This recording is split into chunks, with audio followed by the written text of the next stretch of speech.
Oi, hoje a gente vai falar sobre documentos médicos, explicar alguns documentos que são essenciais para a prática médica, ou seja, para que quando você está atuando no seu consultório, você se sinta protegido e também apresente todo o seu profissionalismo e ética para os seus pacientes. Eu sei que o dia a dia no consultório pode ser bem corrido e você acaba esquecendo de entregar um documento, um termo de consentimento, utilizar o contrato, alguns outros documentos que você pode já ter até mesmo, mas não utiliza, ou você não sabe exatamente como mostrar para o paciente, acha que fica muita burocracia, mas preste atenção que esses documentos podem ser muito importantes justamente porque pode ser que por enquanto esteja correndo tudo bem, mas provavelmente você quer ter mais pacientes, né? O âmbito de pessoas que vai aumentar na sua clínica, no seu consultório e pode ocorrer para todo mundo, alguns casos de pacientes que ficam insatisfeitos ou pacientes, aqueles que a gente chama de problemas, e ter uma documentação correta que te deixe seguro vai conseguir com que você fique tranquilo para poder, porventura, ter que lidar com essas situações. O prontuário, às vezes, é muito subestimado, mas é a principal prova que o médico tem,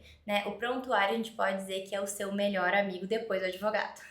O prontuário é a forma que a gente vai comprovar que a conduta que você fez foi totalmente correta, conforme a literatura médica, que não houve nenhum equívoco, nenhuma negligência, imprudência ou imperícia. Então, justamente, não tenha preguiça. Escreva certinho no prontuário, mesmo que seja um dia muito corrido, você teve muitos pacientes um depois do outro, tente redigir da melhor forma porque ele está te protegendo. Até, às vezes, eu falo aqui para os meus clientes que se você pode não utilizar alguns documentos que a gente fez para você, às vezes o dia foi muito corrido realmente, mas o prontuário faça da melhor forma possível, porque ele vai ser o teu maior protetor. O segundo documento é o termo de consentimento livre e esclarecido. Nesse documento, ele vai dizer tudo que um paciente precisa saber para estar informado sobre o tratamento, sobre a cirurgia, sobre o procedimento.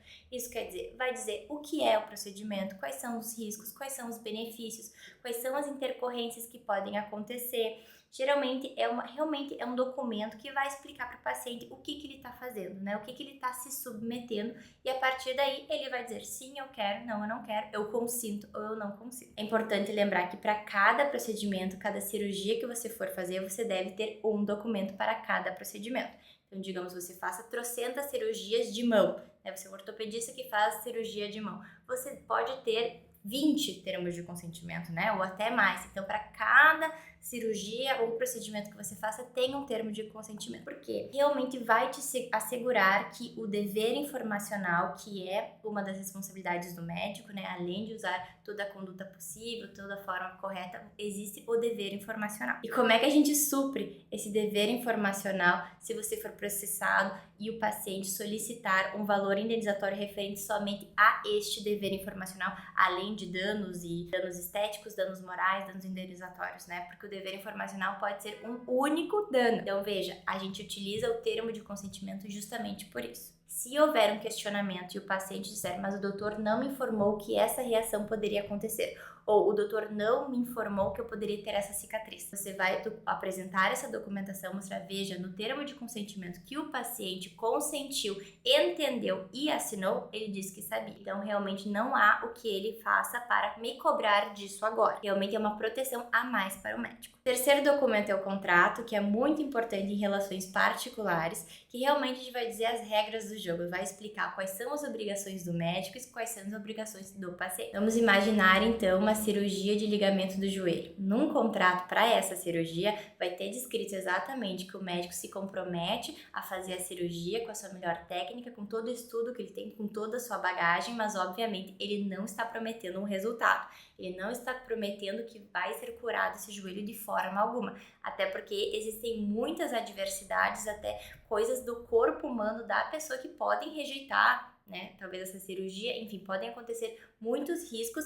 Não é a gente fala que a medicina não é uma ciência exata, né? Então a gente se compromete, explica tudo isso para que porventura o paciente não venha, se acontecer um resultado inesperado, dizer que o médico se comprometeu, né, com o resultado. Até mesmo, então, para a parte do paciente, as obrigações dele é o pagamento, como é que vai ser feita. Para o médico também, a gente pode estipular se existe alguma consulta de retorno, se existe um acompanhamento pós-cirurgia, se vão existir, talvez, pela clínica desse médico, sessões de fisioterapia, enfim, todo um grupo, né, conjunto multidisciplinar de outros profissionais que atuam em conjunto com esse médico, pode tudo estar junto no contrato. Então, além de assegurar essa parte da responsabilidade civil do médico, também se esse paciente decide pagar somente a primeira parcela da cirurgia e nas depois, digamos que ele suma, a gente pode utilizar esse contrato que foi assinado para depois solicitar o pagamento devido com juros e correção monetária. Outro documento muito importante, principalmente se você usa suas redes sociais, é o termo de uso de imagem. Porque para você poder publicar uma fotografia do seu paciente, ele deve autorizar. A gente sabe que a publicidade médica deve ser com fins institucionais e educativos, mas mesmo assim você é autorizado a publicar algumas fotos do seu paciente. Obviamente que tudo conforme as leis de publicidade médica, que não é o tema do vídeo agora.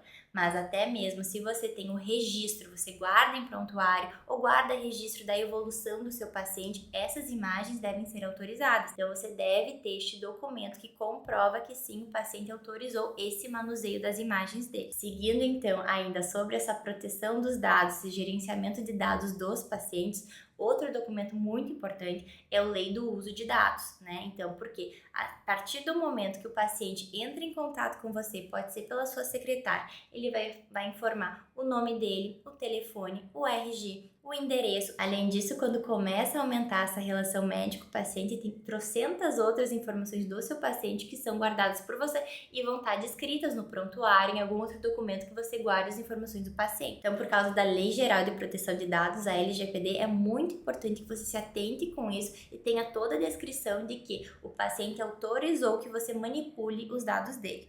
Além disso, um segundo documento sobre a Lei Geral de Proteção de Dados é um termo de sigilo, porque quantas pessoas estão na sua clínica e quantas pessoas têm acesso a essas informações do paciente. Então, a gente deve ter muito cuidado. A gente utiliza com os nossos clientes aqui do escritório vários documentos de confidencialidade ou de sigilo, podem ser chamados também, para que os médicos nas suas clínicas possam se sentir seguros. Então, você vai utilizar esse documento para todos os funcionários e colaboradores que prestam serviço na sua clínica para que não tenha a ocorrência de vazamento de dados, que depois pode ter uma multa muito grande, além de direito do paciente de alguma indenização. Outro documento muito importante é a política de agendamentos de consultas. Porque às vezes os pacientes desmarcam uma consulta com você em cima da hora. E aí, como é que fica para marcar outro paciente? Às vezes não tem como. Às vezes eles marcam com 15 minutos, 30 minutos antes. Então, para que isso não ocorra e seja desestimulado esse cancelamento das consultas, você pode cobrar um valor para marcar a consulta, para agendar a consulta. Pode ser 20%, 50% desses pacientes particulares de você. Isso faz com que o paciente, na hora de pensar em desmarcar, ele vai pensar duas vezes, até porque existe forma de se estipular que talvez se ele cancele com um período menor do que 24 horas ou 48 horas, este valor que já foi pago para agendar vai ficar com o médico. Isso não é nem um pouco ilegal, é totalmente possível. Então, ter uma política de agendamento de consultas pode te ajudar muito. Então, além do termo de sigilo utilizado com os colaboradores, você também tem que ter contratos com esses colaboradores, Porque podem ser pessoas que atuam como CLT, que são pessoas contratadas por você, geralmente as secretárias, alguma enfermeira, alguma biomédica, mas pode ser que atendam na sua clínica outros médicos. Então, você pode ter contratos de prestação de serviços com eles ou até mesmo contratos de parceria, Isso depende de como você estrutura a sua parte trabalhista. Isso é muito importante também porque existe uma distribuição de valores. Muitas vezes, existem médicos que deixam que outros médicos aluguem salas em suas clínicas ou que atendem no próprio consultório enquanto o médico está num dia que ele realmente só atende no hospital, então utilizem a sua sala. Mas quem recebe o valor dos honorários desse médico que não é da clínica é a sua secretária, às vezes é mesmo até na PJ do consultório da clínica. O repasse desses valores pode trazer problemas caso não seja bem regularizado. Pode ser que daqui a pouco seja cobrado o ISS desse médico que estava atuando aqui, mas não era regularizado, ou seja realmente feita uma fiscalização e se identifique, será que essas pessoas estão no contrato social da clínica, são sócios, somente atendem? Então, esse vínculo com esses outros médicos é muito importante que seja bem regularizado e seja correto, para que não exista nenhum questionamento e talvez alguma autuação fiscal. Então, justamente, outro documento que pode ser muito interessante para esses médicos que alugam suas salas é realmente o contrato de aluguel. Que existe, então, esse médico que vem na sua clínica e ele aluga uma sala ou aluga uma sala num hospital. Até porque o problema poderia ser porque este médico que trouxe um paciente atendendo o seu consultório na sala que você aluga e teve algum problema com o seu paciente e você não tem nada a ver com isso. Mas vamos pensar assim, Se o paciente chegou pelo Instagram deste médico que diz que atua na sua clínica, ou ele agendou com a sua secretária da clínica, utiliza o mesmo receituário que tem a logo da sua clínica, aparentemente o paciente vai achar que ele é da sua clínica.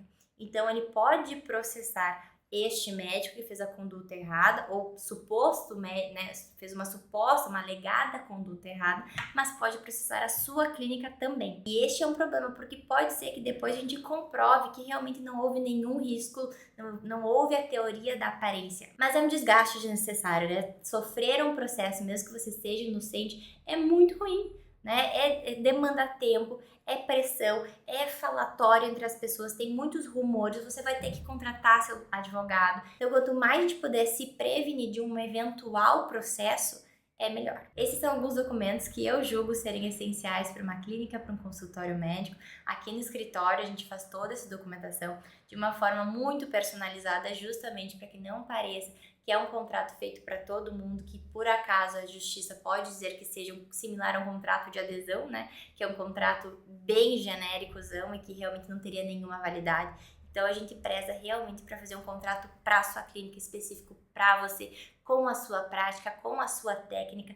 Obviamente utilizamos toda a sua logo, deixamos totalmente bonito, né, elegante, para que seja vinculado à sua estética e que não seja nenhum documento novo que seja muito burocrático, gigantesco, que o paciente chegue e leia e diga, meu Deus, o que é isso que eu estou fazendo? Não, que o objetivo é que o paciente leia o documento e veja e diga, nossa, como esse doutor, essa doutora é atenciosa, nossa, ele tá cuidando de mim, tá me explicando tudo, isso quer dizer que ele é transparente, ele é ético, ele é profissional. Meu nome é Rafael das Apóstoles, sou advogada, especialista em Direito Médico e Tributário. Meu escritório atende todas as demandas médicas. Então, se você tem alguma dúvida sobre documentos, contratos, ou você tem algum termo e contrato e gostaria de falar comigo sobre isso, entre em contato que vai ser um prazer te atender.